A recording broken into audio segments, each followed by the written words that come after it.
गुड़गांव में अनंतराज बिल्डर के चारों अवैध बोरवेल किए गए सील। खबर अभी तक पर खुलासे के बाद हुडा और टाउन एंड कंट्री प्लानिंग की टीम ने की कार्रवाई।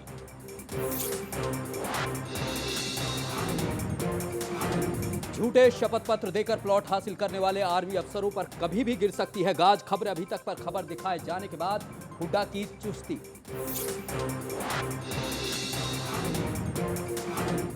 25 जून को बीजेपी का जेल भरो आंदोलन। रोहतक में बीजेपी के प्रदेश कार्यकारिणी की बैठक में हुआ फैसला।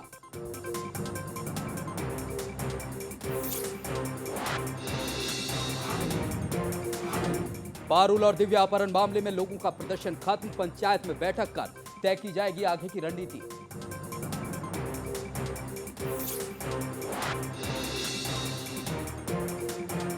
और गुड़गांव के रुचि भुट्टन हत्या मामले में पंजाब हरियाणा कोर्ट ने मंजूर की याचिका। अब नए गवाहों से होगी पूछताछ।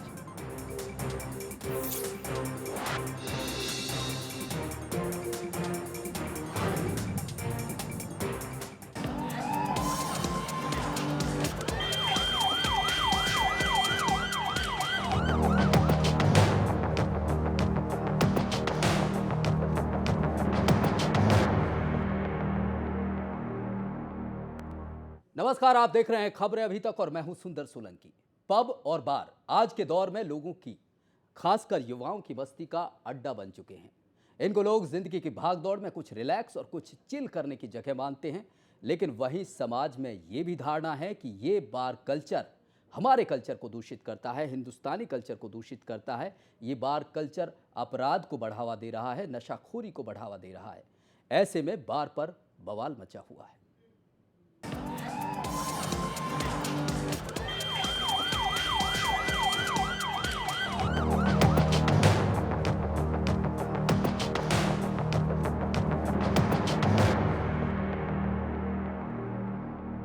जी हां, आपके मुद्दे, आपकी राय में आज बात पब और बार कल्चर की। सवाल ये कि क्या इनसे बचा जाना चाहिए या फिर ये बदलते परिवेश की जरूरत बन गए हैं। लेकिन पहले ये रिपोर्ट देख लेते हैं जिसमें पब और बार लोगों के मनोरंजन के नाम पर कानून से खिलवाड़ कर रहे हैं। मौज मस्ती की खुमारी और चकाचौंध अभी शहर के लिए एक नई मुसीबत भी बन गई है।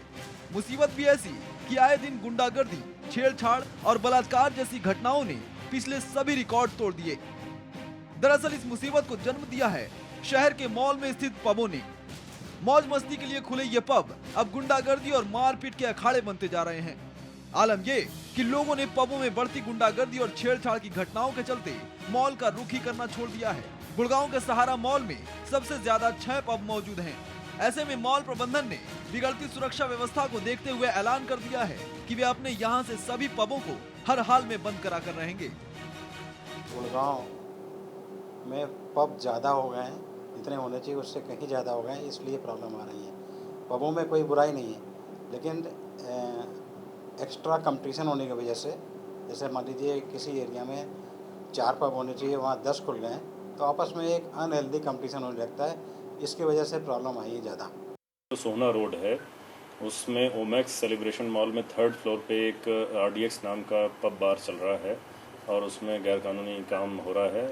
तो उसमें हमने अपनी एक टीम तैयार करके क्राइम की और लोकल पुलिस की वहाँ पे रेड की थी। इमोरल ट्रैफिक एक्ट में जो मामला है उसमें तो 2 व्यक्ति, 2 आदमी और 6 लड़कियाँ और गैम्बलिंग में 22 लोग, ये लोग गिरफ्तार हुए हैं। उसके अलावा जो पब के मैनेजर हैं और मालिक हैं, उन लोगों को भी हम गिरफ्तार करने की कोशिश कर रहे हैं, लेकिन अभी गिरफ्तार नहीं हुए हैं। गुड़गांव में 225 पब और बार हैं, लेकिन इन पबों में हालात ये हैं कि यहाँ लोग अपनी फैमिली के साथ जाने से कतराते हैं।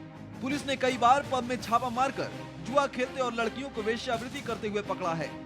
पुलिस ने कई बार हुक्का बार चलाने वालों को भी गिरफ्तार किया है। लेकिन इन पबों में बिगड़ते हालात को देखते हुए पुलिस ने एक्साइज विभाग के साथ मिलकर इन सभी बार और पब की लिस्ट मांगकर इनके बंद करने के समय को 2 बजे से घटाकर 12 बजे कर दिया है।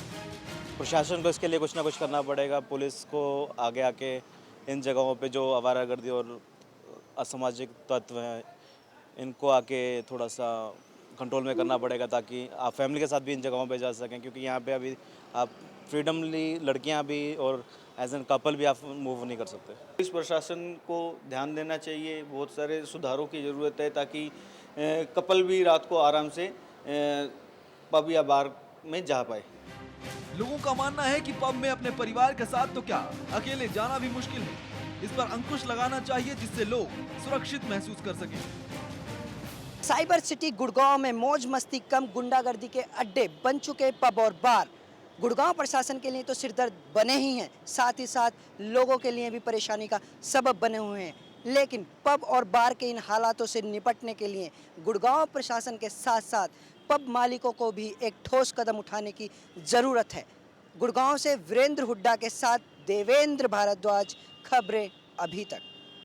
जी हाँ, आपके मुद्दे, आपकी राय में बड़ा सवाल ये ही कि बार और पब का जो कल्चर बढ़ता जा रहा है, चाहे एनसीआर की बात करें, गुड़गांव की बात करें, फरीदाबाद की बात करें, लेकिन सवाल यही कि क्या इनके नाम पर गुंडागर्दी बढ़ रही है। हमारे साथ एक खास पैनल इस चर्चा के लिए मौजूद है। हमारे साथ मौजूद हैं ब्रिस्टल होटल के ओनर हैं शमशेर सिंह चौधरी, हमारे साथ पूनम भट्टाकर जो समाज सेवी है, और हमारे साथ भानीराम मंगला समाज चिंतक हैं। बड़े लंबे समय से कल्चर की बात उठाते रहे हैं, हिंदुस्तानी कल्चर की बात उठाते रहे हैं।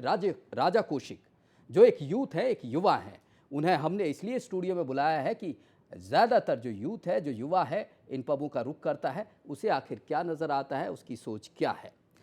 सवाल बड़ा यही है। आप सभी का स्वागत है इस खास पैनल में।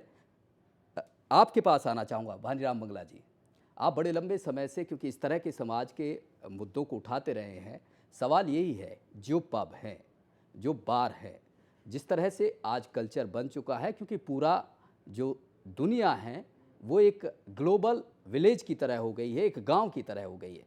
उसमें क्या जो दूसरी चीज़ें हैं, जो दूसरे देशों की चीज़ें हैं, उन्हें भी हम एडॉप्ट कर रहे हैं। बार कल्चर जो आ रहा है तो जाहिर सी बात है उसे भी एडॉप्ट करने में कोई दिक्कत नहीं होनी चाहिए। क्या कहेंगे आप? इसमें मेरा कहना है कि जो दूसरे देशों की अच्छी चीज़ें हैं जी, उनको हमें ग्रहण करना चाहिए, ना कि खराब चीज़ों को। आज जो ये पफ और बार का जो कार्यक्रम चल रहा है, मैं तो एक हिंदुस्तानी आदमी हूँ, इससे क्या है कि हमारी सभ्यता संस्कृति को ख़त्म करने की एक विदेशी साजिश है और हमारे युवाओं को भ्रमित करके, पहले हमारे युवा गुरुकुलों में पढ़ते थे, उनको अच्छी सीख मिलती थी, संस्कार मिलते थे। आज जो हमारे युवाओं में जो संस्कार हमारे टेलीविज़न के माध्यम से या और लोगों के माध्यम से जो आ रहे हैं, इनसे ये जो सारा युवा पीढ़ी आज दूसरी तरफ मुड़ गई है और ये पश्चिमी सभ्यता की तरफ जा रही है। इससे क्या हो रहा है कि एक तो सारे देश में क्राइम बढ़ गया और ज़्यादातर जो सिटियां हैं उनमें ज़्यादा क्राइम बढ़ गया और बेरोजगारी ज़्यादा बढ़ गई।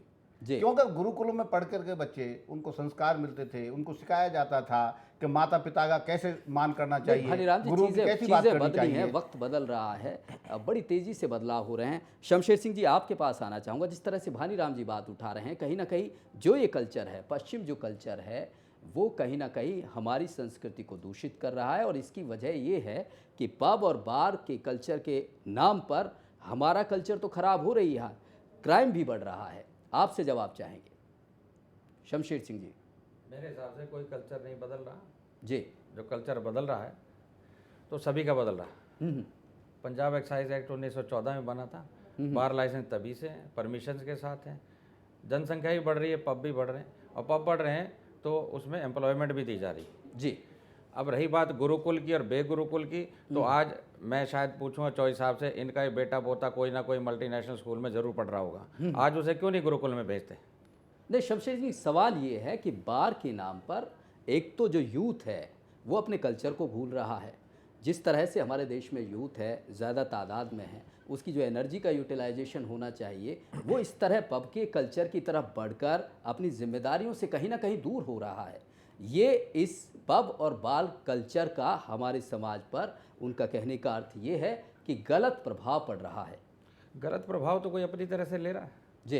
पब और बार के तो सरकार की देन है, कानून बने हैं, पॉलिसीज़ बनी है, परमिशंस बनी है। कोई भी पब और बार बिना प्रशासन के, पुलिस के, एक्साइज के परमिशंस के बिना नहीं होता जी।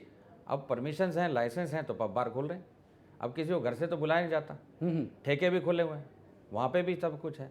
और जहाँ पर लोग शराब नहीं पीते, क्या वहाँ पर रेप और ये गुंडागर्दी नहीं होती है क्या? जी। ये तो सब में होती है। ये तो हर इंसान के अपने ऊपर डिपेंड करता है कि वो किस कल्चर को किस तरीके से लेगा। जाहिर सी बात है किस तरह से चीज़ों को लिया जाता है, ये बड़ी बात है। पूनम भटनागर जी, आपके पास आना चाहूँगा। शमशेर सिंह जी का कहना है कि बार कल्चर या पब कल्चर ये कोई हमारी संस्कृति को ख़राब नहीं कर रहे हैं, इनसे ना क्राइम बढ़ रहा है। ऐसी स्थिति क्या आपको नज़र आती है? देखिए, बात दोनों तरह का अगर बैलेंस करके चलें, वो जी। गुरुकुल की बात करते हैं, ये मॉडर्नाइजेशन की बात करते हैं। मेरा मानना है कि मॉडर्नाइजेशन उतनी एक्सेप्टेबल होनी चाहिए जहाँ की हमारी यूथ खराब ना हो। जी। अगर हम उसको एक्सेस में लेके चलेंगे तो मेरा मानना है कि शायद जो यूथ की आज कंडीशन है, देखिए कहीं ना कहीं बिगाड़ तो हो ही रही है। आज हमारा यूथ, जो कि हम समझते हैं कि एक आग समाज को बढ़ाने वाला कौन है? यूथ। अगर यूथ ही बिगड़ जाएगा तो वो मेरे ख्याल से देश भी ख़त्म हो जाता है। तो यूथ को हमें वो शिक्षा देनी है कि वो ख़राब भी ना हो और वो ठीक भी चले। इंजॉयमेंट एक अपनी जगह है, लेकिन उसकी एक लिमिटेशन है। उस लिमिटेशन को सरकार ही कर सकती है कि आपने कितनी परमिशन देनी है, किस तरह से एज लिमिट करनी है, कहाँ तक आपने किसको अंदर जाने की परमिशन देनी है, क्या अंदर का माहौल होना चाहिए। डांस गाना करने में कोई भी बुराई नहीं है, कहीं भी करिए आप, लेकिन उसकी एक लिमिट, एक सीमा होनी चाहिए जिसकी वजह से हमारे यूथ ना बिगड़े, चाहे वो सरकार किसी भी लेवल तक करे। जी, यूथ ना बिगड़े। यूथ का प्रेजेंटेशन करने के लिए यूथ की तरफ से हमारे साथ राजा कौशिक है। राजा, जिस तरह से बात हो रही है, पूरा पैनल ये बात कह रहा है कि कहीं ना कहीं सबका कंसर्न युवा वर्ग है। क्या युवा वर्ग सच में इतनी समझ नहीं रखता है कि वो कहाँ गलत है, कहाँ सही है? उसके लिए लिमिटेशन होनी ज़रूरी है, उसके लिए नियम कानून कायदे होने ज़रूरी हैं। क्या वो अपनी समझ अभी भी इतनी विकसित नहीं कर पाया है कि क्या सही है क्या गलत है उसे चूज़ कर सके? देखिए, मैं इस बात को इस तरीके से शुरू करना चाहूँगा कि रावण या जानवर इंसान के दिमाग में होता है, ऐसा मैं नहीं मानता हूँ कि राक्षस सड़कों पर घूम रहे हैं या जो समझदार लोग सड़कों पर हैं वो मतलब उन लोगों में इतनी भी शायद ये जो है समझ नहीं है कि क्या सही करना है और गलत की तरफ जाना है। देखिए, मैं समझता हूँ कि हर इंसान अपनी समझ से जो है चलता है आजकल। और जहाँ तक रही युवा की बात, युवा आज के दिन पे इतना जो है पढ़ा लिखा है, समझदार है, एजुकेटेड है। पेरेंट्स की तरफ से भी मतलब काफ़ी अच्छा सीखने को मिलता है बच्चों को। स्कूल्स आजकल बहुत सारे जो हैं खुल गए हैं। गुड़गांव हो, दिल्ली हो, बाहर हो, चाहे मतलब कहीं पर भी हो।